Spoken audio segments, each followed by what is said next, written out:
काय जब तेरे खच ना तो तेरे पाँव के पैरी जब पास थे ना तो दिल दहक जाता और दिल दीवाना हो जाता और जब दिल दीवाना होता तो एक ही चीज बात होता सुनो हाँ बोलो ये गोरी तोरे पाँव के पैरी बन गए मोर बर अरे पैहा बना डाले पगला बना डाले अरे का जादू डाले मोला अरे का जादू डाले मोला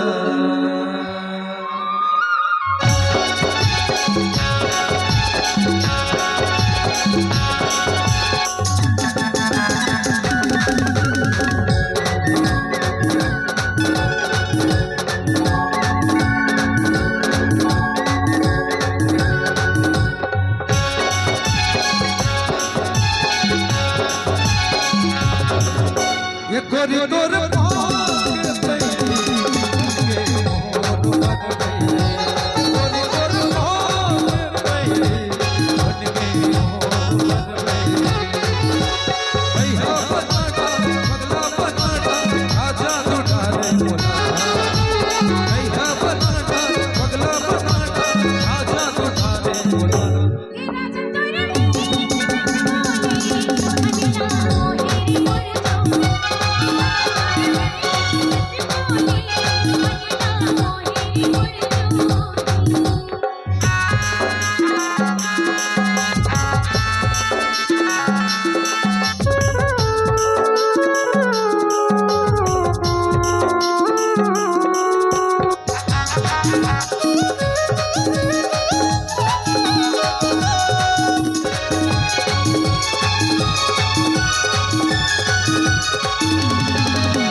मनला